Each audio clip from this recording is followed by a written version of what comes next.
see what y'all kids are thinking about. All the great questions. Yeah, we can basically give you some questions about your field and then connect them all back to college. That's the goal. That's the goal. I about the Jacob Rock paper. Regular coffee. It's an acquired taste. But once you get it, you don't want to lose that taste. Yeah. That's it.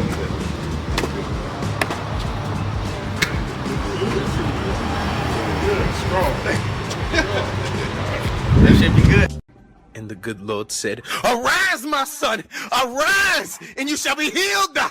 First episode of Rise Up Barbershop Podcast, and today I'm here with two inspiring great men. And today we're just gonna have a conversation about how did they get to where they are right now. So first off, Mr. Speller, you can introduce yourself, tell them a little bit about yourself, and I got a couple questions to ask you. All right, I am Oliver Speller.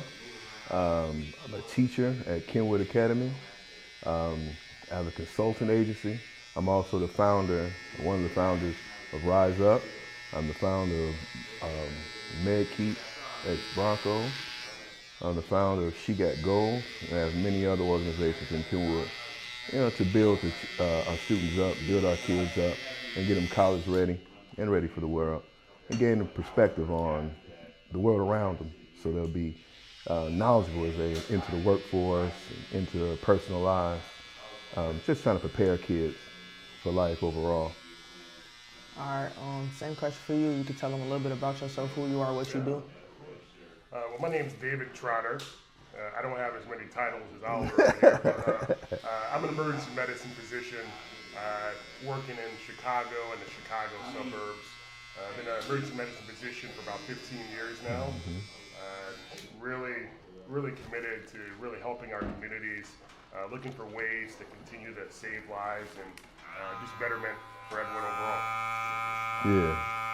All right, so this question can be answered by both of y'all, but so I want to ask this to Speller first, and then you can answer it if something come to mind. Yeah. How do you navigate daily life of being a father, a businessman, and a mentor to so many people? Wow, that's a good one. That's a good one. I'm not good at it. I'll tell you that. What I've learned is always a work in progress.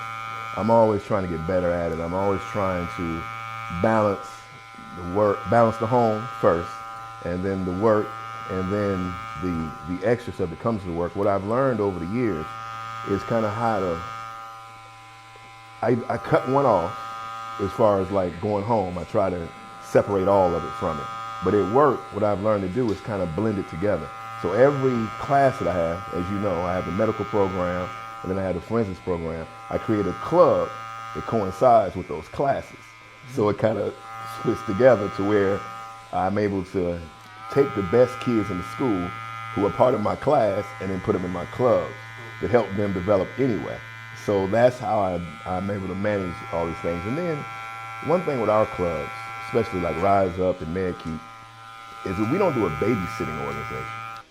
Over the years, over 25 years of experience doing what I do, I've noticed the difference between our organization, Rise Up, and MedKeep is that we don't have babysitting organizations. What that means is you guys do the work. You guys actually do stuff. It's not me just jumping out in front and saying, "Follow me, boys." That's not the way it goes. You guys have titles. You guys have structure. I'm giving you guys responsibilities. I'm giving you things to dedicate yourself to, a reason why. And what that does is it makes the organizations kind of build on themselves. You guys are excited. Here we are early in the morning here at the barbershop, and you guys are here ready to go.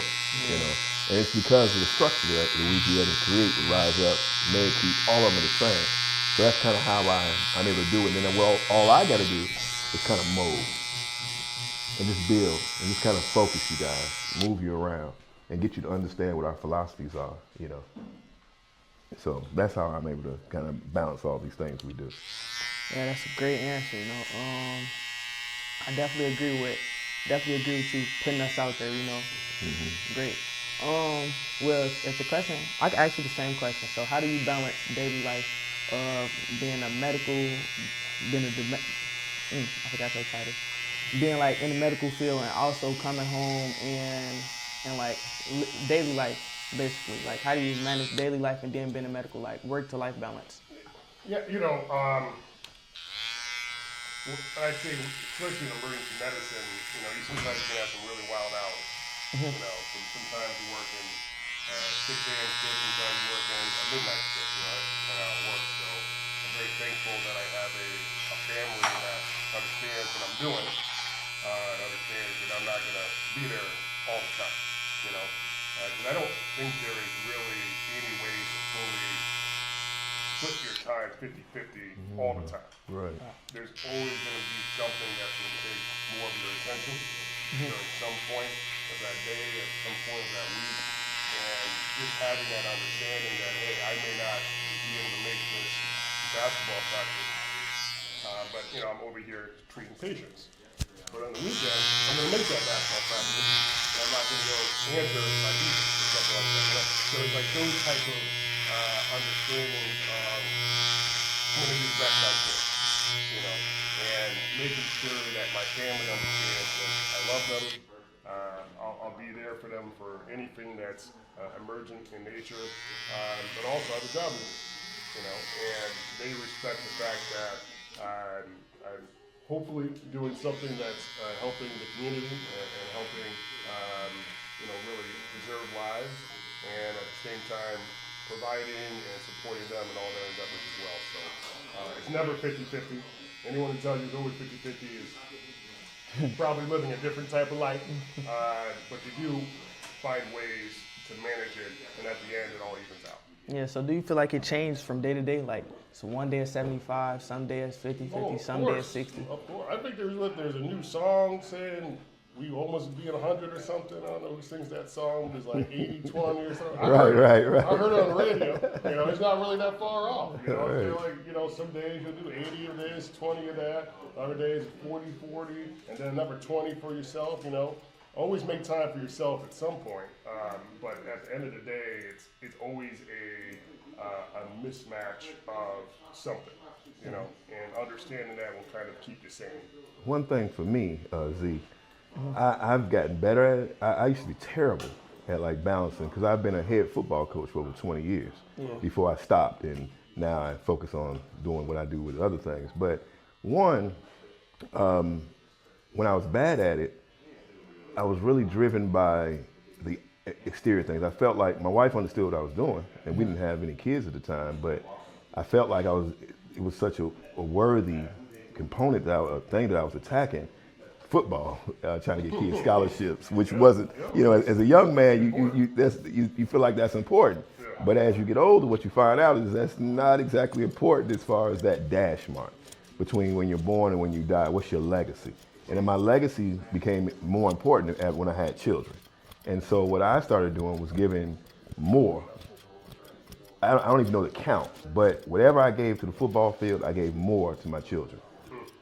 And what I started doing even back then was I started putting more on my assistant coaches. I started like being more into coach development. And so when I got out of coaching, because my daughters asked me to do it, to give them even more time to make sure I was more accessible. Because when I'm on the football field, you still can't get me if my desire is to give you 100%, I can't. I'm out there with the boys. So when I gave up football, now I kind of put my wife and my children first. I build that first. Make sure they always understand that what daddy's doing, building a legacy outside of them, it's important, but they always come first. So that's kind of gonna get me into my next question, because football goes a long way with mentorship and leadership. So this can be answered by both of y'all as well. Y'all are both deeply involved in leadership and mentorship. So what's one piece of guidance that you can give to a black young man who's trying to enter medicine or a leadership role? You want to start, Dave? I mean, the very first thing that comes to mind is that nothing's easy. Nothing's easy. I'm fortunate that I am in a position that I do work with a lot of young students who aspire to be in medicine, and I want all of them to be in medicine. There's a doctor's story, so if you're interested, please let me know. But it's not something that just you're given. You have to work at it. You have to put in the time and effort. You just don't get the degree in the mail. You know what I mean? And I tell everyone that if you're not ready or committed to putting in the time to work, it's probably not the thing for you. You know, it's real simple. There's other fields you can go into. There's other ways you can be helpful to yourself, your family, your community. Medicine, you know, specifically is a tough one. And I would venture any occupation you decide to go into requires a lot of work, a lot of effort. So once you decide to make that commitment to yourself, that this is what I aspire to go to, then that's like step one. Right. All right. Now step two is now you need to try to figure out, you know, who do I need to contact? You know, let me try to find out some mentorship. Let me understand the pathway there, because there are paths that can be a little bit less treacherous than other paths. Right. All right. And that's, you know, where Oliver and, you know, myself would come in handy. You know, we do have knowledge about different type of courses you need to take, different type of sometimes research opportunities, volunteer opportunities that can really help you and assist you on your path towards success. But three, I always tell people you have to talk to your family. Same way we were just talking about this right now. You know, it usually takes a community to help grow something great, right? Yeah. You know, so I have a very understanding family. I'm even here right now Sunday morning. You know, and your family, your friends, you know, make sure they're supporters. You know, because sometimes you'll have teammates, friends, even some family that are going to try to pull you down sometimes. You know? And you just want to make sure that you're surrounding yourself around supporters that want to see you succeed, that want to see you up in your dreams and in your goals. And as you start to kind of, you know, check off those boxes with your commitment and dedication to work, you know, you'll be able to make it there. All right. So Z, I'm gonna tell you, building off what Dave said, it's that last thing you said is I think is really important, because we go off to college. There's so many powerful things you said, Dave, that are right, and that's where me and Dave kind of intersect. I know we'll get to that further in the show, but both of us come from HBCUs. Both of us come from supportive situations. But one thing that I know, and me and Dave haven't even talked about it, but we're connected in this realm, is that we had to figure out early, friend or foe. And it didn't mean family was automatically friend. And it didn't mean that people outside of your family were foes. So what we found out over time, and I've never talked to you about it, but I know. I know. At Alabama A&M, we had a situation, and at Howard, you had a situation where people were put in position to be part of our village that wanted us to succeed, and we felt it. And if anybody that came into our lives who didn't fit that bill and wasn't falling in line with that, not that everybody had to be like, rah, rah, Oliver, rah, rah, Dave. It was just like a feeling, like iron sharpens iron. Only a diamond can cut another diamond. So I surrounded myself, even when I was playing football, with guys who were more than football. Football wasn't the end all. I knew from the beginning. I knew I wasn't going pro. I knew that. You know, I knew I wasn't that good, but I was using it to try to get ahead and get to college. But I made sure that I surrounded myself with teammates who aspired to be more, to be great. You know, and I know Dave found the same thing at Howard. And then understanding when you had family members who would second guess you, it's not that you cut them off, but you kind of move them to the side and kind of put them out of your spirit, you know. A key thing for me that I always try to tell y'all, one, discipline. Dave would tell you, and this is another thing that we haven't talked about, it's like almost like a no-look pass. I don't have to know, I don't have to look at his face and I know that he agrees. You had to learn to say no. You had to learn parameters for yourself. Okay, I'm not gonna drink for a month in college. At Alabama A&M, it was easier, you know, I'm playing football, so I shouldn't be drinking anyway, but to say no, I'm not gonna drink for a whole year. I'm not gonna party for a month. Or I'm gonna party only once a week. Learning to create those parameters, to create those discipline, those markers for myself, like I try to challenge you guys. Take away things.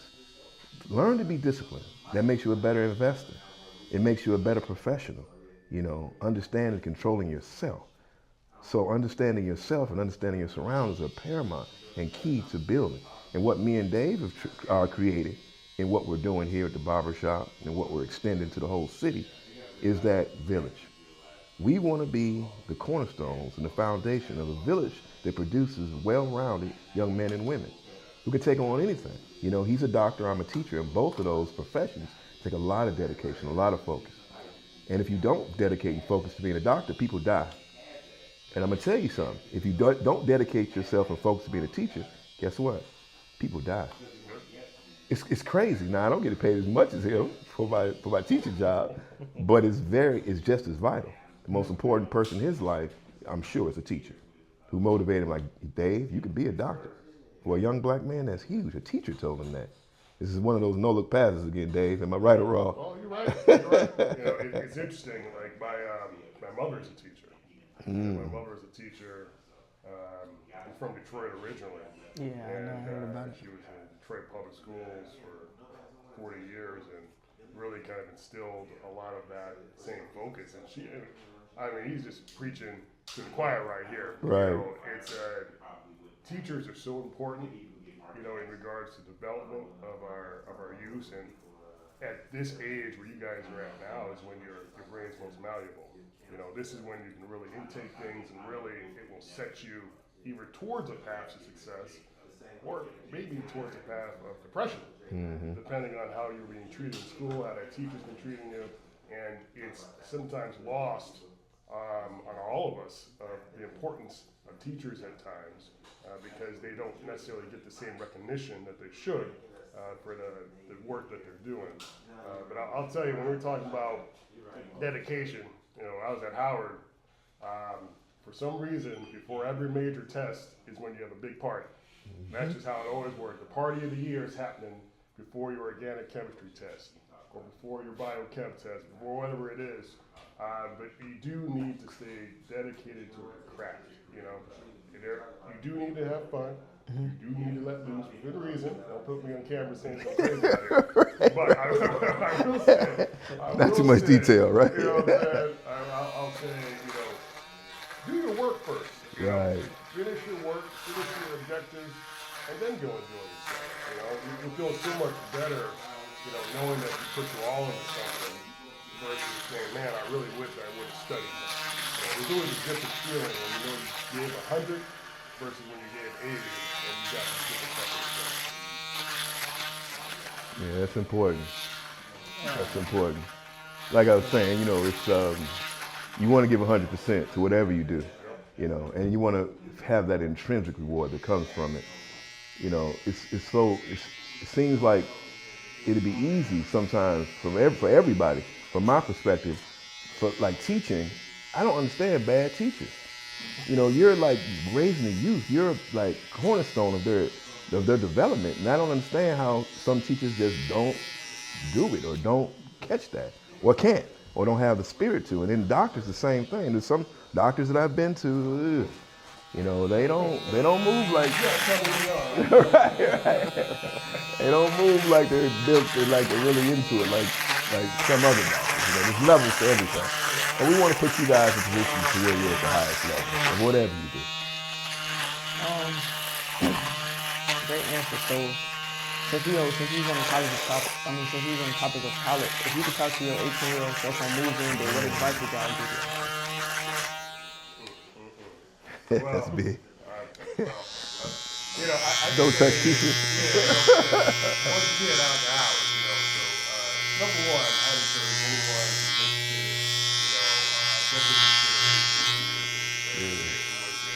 I had a phenomenal experience, a great education. Obviously, I've been very fortunate to be doing well now, so it really set me up for a path towards success. But my 18-year-old self, I'd tell him just be curious, be curious. At that age,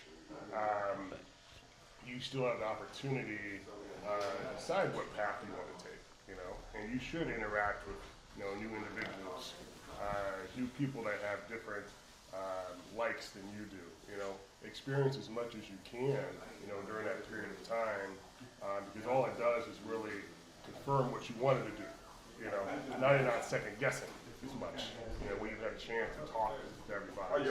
We're filming. So I would definitely say be curious, but, stay dedicated, stay committed, sure. It's crazy. You said that, Dave. I'm like vibing off of you, and I'm thinking about my 18-year-old self. Coming from Chicago, South Side. I'm a graduate of Kenwood, just like you'll be. I'm alumni. But situations in my life at the time, 18 years old, going to a Division I school, trying to play football, trying to get into it. My 18-year-old self, I give him a hug, and I tell him everything's gonna be all right. Stay focused, and you're on the right path. Keep grinding. A lot of times, I had this saying when I was 18 years old that anything worth having took hard work. Then I had that blood, sweat, and tears for football just in me, to where it's gonna take that. It's gonna take all your dedication, all your focus. Your blood is your lifeline. This is your lifeline. Treat it as such. Respect it.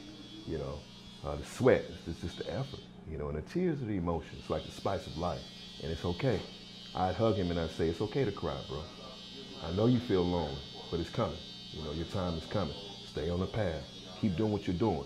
Because there's a lot of lonely times. But in a way, it's like I always tell people, I say, what would you change? What would you do different? Nothing. I was in the incubator of greatness at Alabama A&M. And the thing about A&M is not Howard as far as the overall excellence consistently. It's like real life almost, to where it's the yin and the yang. It's the balance, to where we had guys who didn't make it a semester. We had guys who didn't make it 2 weeks. But then we have Dr. Hadia Nicole Green, who's found a cure for cancer, or a very good treatment for cancer. And so we had all levels and all different walks of life. They talk about diversity. That was our diversity. It was us, but it was so many times of us, So I would tell them to stay focused. It'll be okay. Dr. Trotter, so you led emergency departments all around the world, the busiest ones, some of the most diverse communities. What moment in the ER fundamentally shaped you the most? That's what I want to say. Well, there's so many shows and movies about emergency medicine and ER and all this stuff, and how crazy it is. And honestly, it's all true. They base all that stuff on real stories. So I have nothing but the utmost respect for all my colleagues, all of our nurses, all of our team members out there. But I remember specifically when I was a med student, I was in Baltimore, and so I did my med school, and there was a youth basketball tournament or something that's happening up the street. I was in my trauma rotation, and we just started getting the calls. It's like when you get the calls on the horn, and all these ambulances are going to start coming in. There was a shooting, and that wasn't unusual in Baltimore at the time, unfortunately. But it was like multiple young kids, coming in here. And, we had, 16, 17, 18-year-olds coming in, gunshot, they're just playing basketball, and, I'm asking, these kids are coming in, we assess them, make sure they're all right. Luckily, most of them did have a life-threatening situation, but, what happened? And he was like, well, we were at the game, this guy got his shot blocked, got mad, got a gun and started shooting up the place, right? Well, that's so crazy, such a loss of life, there's no respect for life, for that individual or the lives of everyone else who's just trying to play playing ball, just playing basketball. And, that was one of the moments, for me at least, where I really took a look, because everyone's looking like me. They all look like me. I play ball, and I'm like, man, these kids just need a little direction. Need to have a little better understanding of how miraculous they are, and how much potential they have. And, that's when we started kind of working more so with a youth community outreach group, just really trying to reach the community, especially the young black men in Baltimore at the time, and just let them know that they're special. Their lives are special. And, what ways can we help to assist, them in their upward mobility. So, it was something, it always sticks in my head because I could have been, I could have been there playing basketball, and I always think about that because it's so close to home for me, and I don't really feel that the person who was doing the stuff, had any knowledge about the downward effect, the domino effect that happens. The victims, the parents, the other family members. This is crazy. So it was a pivotal moment for me in my young career. I wasn't attending yet, but it's really important to me. Yeah. So Spell, this question is for you. As a person of so much resilience, what's a hot take that you're willing to stand by? Like, what's a hot take that you're willing to stand by? Like your opinion that it can be changed. Your opinion on something, and nobody can change it. So what's a hot take that you're willing to stand by?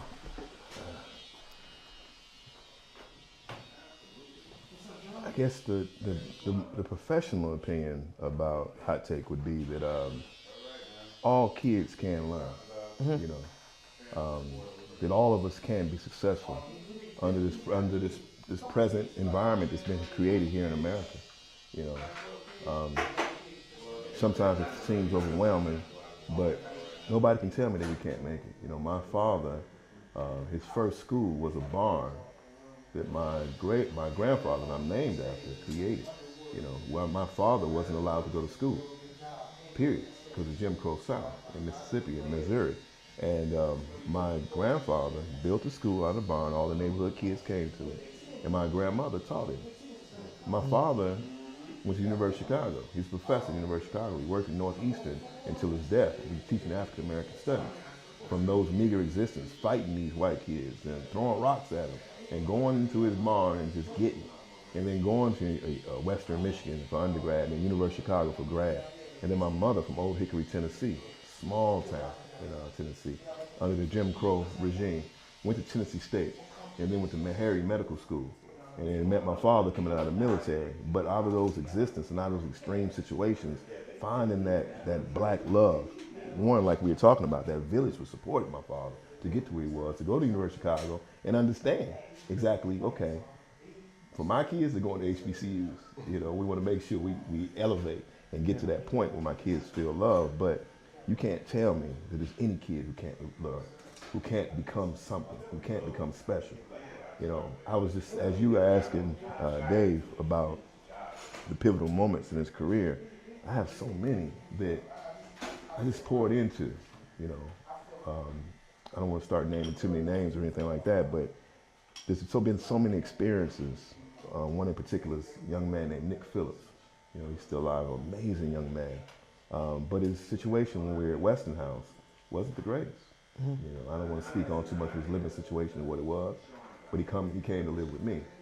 And being a young man, I think I was like 26 maybe, and I didn't know what I was doing really. I was just reaching out to a young man I felt immensely grateful, and I felt proud of him. Played football for him. Hard-working young man, passionate young man.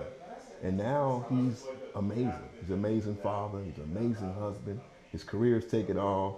I always tell my boys that I have this superpower of ADHD, to where that's why I do so many things now. You know, I'm everywhere. And my mother taught me that. So she was like, look, I'm not giving you any medicine. You're going to play every sport. You're going to be a scientist. You're going to be a historian. You know, you're going to be all these things because of your superpower. And Nick Phillips kind of had that, you know. But where other teachers saw a young man, like I was, who was too busy, couldn't sit still, I saw a young man that if I focused him on everything, he'd achieve. And he did. And I got so many like that. It's just been built over time. You can't tell me that we can't. You can't stop us. You know? Yeah, so it's like, basically for you, your hot take is can't is like shouldn't be in nobody's vocabulary. Like that's something that should be deleted. Like, and you can, everybody can, everybody's capable. Right. Okay, I can stand by that as well. So this is for you, doctor.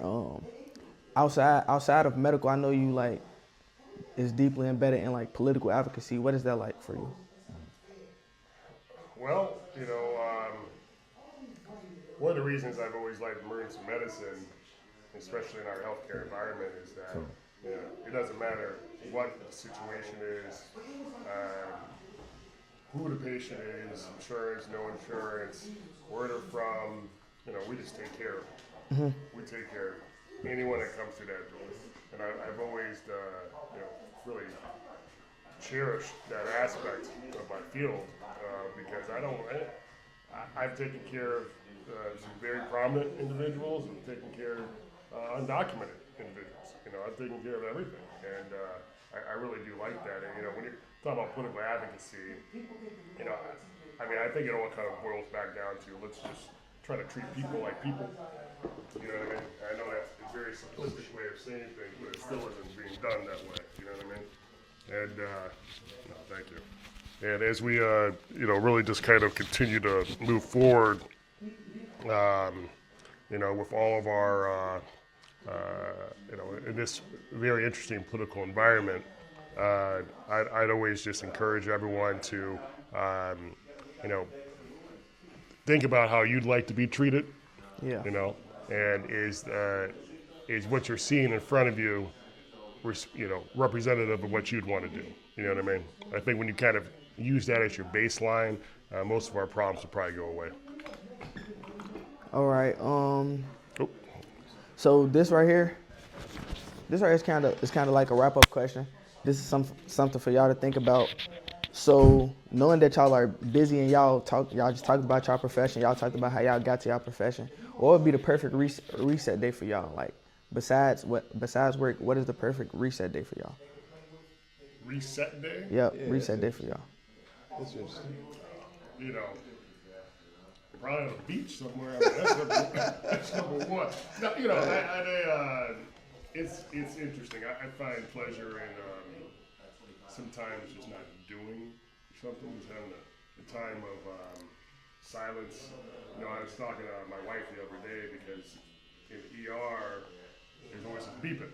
You know, there's always someone beeping, someone talking to you. There's always something going on, you know.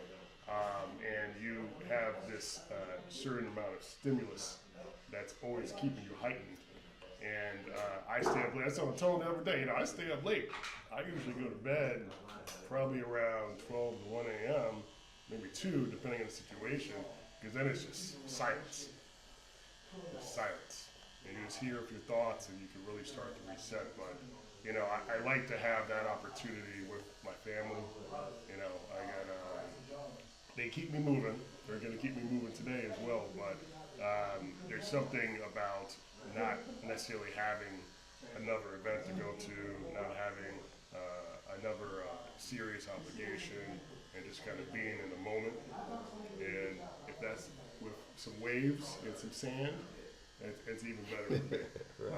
But you know, end of the day, it's really all about family. You know, family, and that can mean yourself, that can mean your community. But you know, resetting with the people that you really care about is important to me. That's good. So it's like reset. It's like something I learned. It's like, so when I played football, after every big event or big game, or practice was harder than the games. It's you had that time when you had to recover. And so being a scientist and understanding how our bodies work, that our muscles are the same kind of cells and the same class of cells as our brain cells, nerve cells, muscle cells, are in the same sphere, you know, in the same realm. So where I would reset my body and I'd get into a cold bath and reset my muscles after doing a hard, vigorous workout or whatever, lifting weights in off season, whatever it was, that was a reset. That was a retool. What I found is my brain needs the same level of reset. So like Dr. Dave was saying, that quiet, you know, trying to get in your own mind, plan, restructure, but that's a constant thing. That's a daily thing. That's a car ride.